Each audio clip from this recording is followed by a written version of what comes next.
जय हिंद बच्चों, महामना इंस्टीट्यूट के यूट्यूब चैनल में आप सबका स्वागत है। आज हम लोग physics CBSE board class 10th का first chapter reflection of light and reflection of light के अंतर्गत image formation by concave mirror हम लोग पढ़ रहे हैं। तो पिछले वीडियो में हम लोग 3 स्थितियों को देखे थे और आज हम लोग नेक्स्ट 3 स्थितियों को देखेंगे कि कॉनकेव मिरर के द्वारा इमेज फॉर्मेशन कैसे होता है। तो image formation by concave mirror, और इसको हम शुरू करने जा रहे हैं। इससे पहले आप सबको बता दें कि सभी लोग वीडियो को लाइक करें, चैनल को अगर सब्सक्राइब नहीं किए हैं तो चैनल को सब्सक्राइब कर लें, अधिक से अधिक छात्रों तक शेयर करें ताकि मैक्सिमम स्टूडेंट्स इसका बेनिफिट ले सकें, और बेल आइकन को भी प्रेस करें।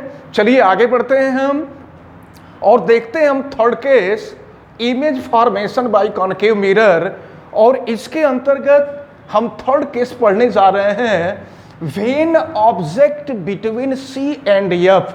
सी आपको पता है सेंटर ऑफ कर्वेचर होता है, और एफ भी आपको पता है कि ये focus of the spherical mirror होता है।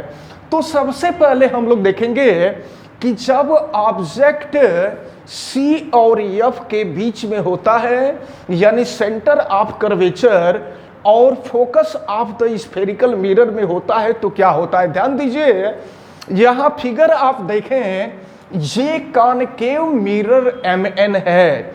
यहां पर कॉनकेव मिरर MN दिखाया गया है, और ये पोल है और ये प्रिंसिपल एक्सिस है, और यहां ये सेंटर ऑफ कर्वेचर और ये फोकस है, और ये है ऑब्जेक्ट AB। ऑब्जेक्ट AB को C और F के बीच में रखा गया है। फिर देखें ऑब्जेक्ट AB से रे ऑफ लाइट चल रही है, और देखें एक रे ऑफ लाइट, आप फिगर को ध्यान से देखेंगे, एक रे ऑफ लाइट चल रही है प्रिंसिपल एक्सिस के पैरेलल, और यह ray of light concave mirror के पॉइंट D पर इंसिडेंट होती है, और यहाँ से लाइट का रिफ्लेक्शन होता है, और लाइट के रिफ्लेक्शन के बाद यह फोकस F से होते हुए यह लाइट रे पास करती है। और हम आपको बता दें कि इसी ऑब्जेक्ट AB से दूसरी रे ऑफ लाइट चलती है, और यह रे ऑफ लाइट चल करके ये स्फेरिकल मिरर के पॉइंट E पर इंसिडेंट होती है, और यहाँ से फिर लाइट का रिफ्लेक्शन हो जाता है। और जब लाइट का रिफ्लेक्शन होता है तो यह लाइट रे सेंटर ऑफ कर्वेचर से पास करती है, और फिर देखें यह रिफ्लेक्टेड रे और ये रिफ्लेक्टेड रे, मतलब वह रिफ्लेक्टेड रे जो सेंटर ऑफ कर्वेचर से पास हो रही है, और दूसरी लाइट रे जो फोकस से पास हो रही है, ये दोनों लाइट रे एक दूसरे को आकर के जिस पॉइंट पर मिलती हैं, वहीं पर ऑब्जेक्ट AB का इमेज A' B' बन जाता है। तो ये इमेज जो बनता है यह बियॉन्ड सी, बियॉन्ड का मतलब होता है परे यानी दूर, तो सी से परे ये इमेज बनता है, और ये जो इमेज होता है एनलार्ज्ड होता है। फर्स्ट कंडीशन में आपने देखा था कि इमेज जो बन रहा था वो हाईली डिमिनिश्ड था, पॉइंट साइज का था। सेकंड केस में आपने देखा था कि इमेज डिमिनिश्ड था, और थर्ड केस में आपने देखा था कि जब ऑब्जेक्ट को सेंटर ऑफ कर्वेचर पर रखा गया था तो उसके द्वारा जो इमेज बन रहा था, इमेज का साइज ऑब्जेक्ट के साइज के इक्वल था। तो धीरे धीरे आप देख रहे हैं कि इमेज का जो साइज है, इमेज का साइज बढ़ता जा रहा है। अब यहां पर जो इमेज बनता है, जब ऑब्जेक्ट को कॉनकेव मिरर के फ्रंट में C और F के मिड में रखा जाता है, तो इसका इमेज जो बनता है यह इमेज बियॉन्ड C बनता है, यानी C से दूर बनता है, और यह इमेज इनलार्ज्ड होता है। इनलार्ज्ड का मतलब यह इमेज बड़ा होता है, और रियल एंड इन्वर्टेड होता है। यह इमेज रियल भी होता है और यह इन्वर्टेड भी होता है। तो ये फोर्थ केस रही जब when object is situated between C and F। और इसके बाद फिफ्थ केस आती है, और फिफ्थ केस में हम देखेंगे व्हेन ऑब्जेक्ट एट F, यानी जब ऑब्जेक्ट F पर होगा। एक चीज हम आपको बता दें कि फर्स्ट केस में आपने देखा था कि जब ऑब्जेक्ट इनफाइनाइट पर था तो कॉनकेव मिरर के द्वारा उसका जो इमेज बनता था वह फोकस पर बनता था। फर्स्ट केस में आपको यही बताया गया था। तो यहां पर इसका ठीक अपोजिट होता है। यहां देखिए ये ऑब्जेक्ट ए बी है, और ऑब्जेक्ट ए बी यहां हम लिख देते हैं ये ऑब्जेक्ट ए बी है, और इस ऑब्जेक्ट को फोकस पर रखा गया है।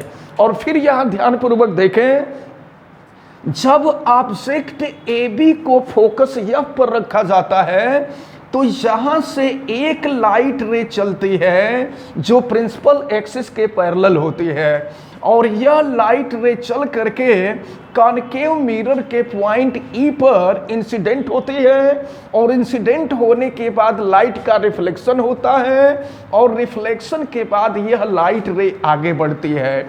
और इसके बाद देखें एक दूसरी लाइट रे निकलती है इस ऑब्जेक्ट ए बी से, और ये दूसरी लाइट रे सीधे आगे बढ़ती है और यह पॉइंट डी पर इंसिडेंट होती है।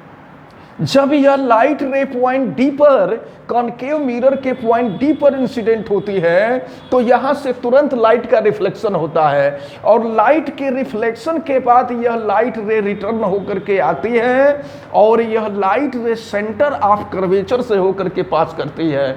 अब यहां देखें तो ये जो रिफ्लेक्टेड रे है यह सेंटर ऑफ कर्वेचर से होते हुए आगे बढ़ रही है, और ये जो रिफ्लेक्टेड रे है ये भी रिफ्लेक्टेड रे आगे बढ़ रही है।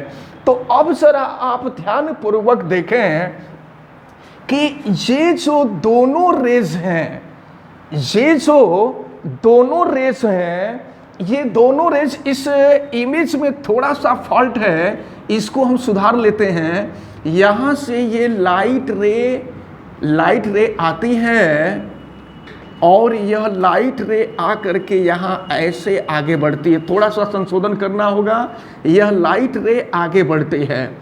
और देखें तो होता क्या है, क्योंकि आपको पता है कि रिफ्लेक्शन के बाद देखिए ये लाइट रे चल रही है, और रिफ्लेक्शन के बाद जो रिफ्लेक्टेड रे होती है ये प्रिंसिपल एक्सिस के जिस पॉइंट पर इंटरसेक्ट करती है इस पॉइंट को हम फोकस कहते हैं, और फोकस पर ही ऑब्जेक्ट है। तो when object at F, object F पर रखा हुआ है तो एक लाइट रे चल रही है जो E पर इंसिडेंट होती है, और यहाँ से लाइट का रिफ्लेक्शन होता है। रिफ्लेक्शन के बाद ये लाइट आगे बढ़ती है। एक दूसरी लाइट रे निकलती है ऑब्जेक्ट ए बी से, और यह लाइट रे निकल करके कॉनकेव मिरर के पॉइंट डी पर इंसिडेंट होती है, और डी पर इंसिडेंट होने के बाद फिर लाइट का रिफ्लेक्शन होता है, और ये रिफ्लेक्टेड रे आगे बढ़ती है। और यहाँ आप देख रहे हैं यह लाइट रे आगे बढ़ती जाती है, यह लाइट रे आगे बढ़ती जाती है। और जब इस तरह का डॉट डॉट डॉट डॉट दे दिया जाए, इसका मतलब ये हुआ कि ये लाइट रे मिलेंगी लेकिन इनफाइनाइट पर मिलेंगी। ये जो दोनों लाइट रे हैं ये दोनों लाइट रे इनफाइनाइट पर मिलेंगी। तो जब दोनों लाइट रे इनफाइनाइट पे मिलेंगी तो जो इमेज बनेगा वो भी इनफाइनाइट पे बनेगा। तो इसको आपको ध्यान में रखना होगा कि यह इमेज जो होगा यह इनफाइनाइट पे बनेगा। Infinity, this image is formed at infinity, और ये इमेज हाईली इनलार्ज्ड होता है। हाईली इनलार्ज्ड का मतलब बहुत ही बड़ा होता है, और फिर यह रियल एंड इन्वर्टेड होता है। ये इमेज रियल एंड इन्वर्टेड होता है। तो इसी में हमने बताया था कि जब ऑब्जेक्ट इनफाइनाइट पर था तो स्फेरिकल मिरर के द्वारा जो इमेज बनता था, स्फेरिकल मिरर के द्वारा जो इमेज बनता था वो फोकस पर बनता था, और यहाँ पर ऑब्जेक्ट फोकस पर है तो जो इमेज बनता है वो इनफाइनाइट पे बनता है। इन दोनों कंडीशन को आप अच्छी तरह से दिमाग में रखे रहेंगे। एक चीज और हम आपको बता दें कि ये जो 6 कंडीशन है image formation by concave mirror, इसमें 6 कंडीशन है। 6 कंडीशन में से 1-2 कंडीशन आपसे बोर्ड के एग्जाम में हमेशा पूछा जाता है, इसलिए इसको आपको अच्छी तरह से तैयार रखना होगा। तो जिसमें पिछले वीडियो में हम 3 केसेस को दिखाए थे और इस वीडियो में 2 केसेस को दिखाए हैं। नेक्स्ट वीडियो में हम जो लास्ट केसेस है, लास्ट केस जो है यूनिक केस है, उस यूनिक केस को हम आपको लास्ट वीडियो में बताएंगे, नेक्स्ट वीडियो में बताएंगे। और हमें उम्मीद है कि ये दोनों स्थितियां, image formation by spherical mirror और यानी कि कॉनकेव मिरर, ये दोनों स्थितियां आप सभी लोगों को अच्छी तरह से समझ में आई होंगी। और आज के वीडियो में केवल हम इतना ही।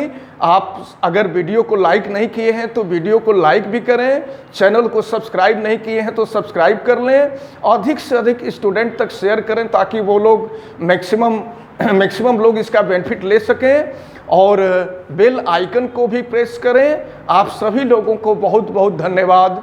जय हिंद।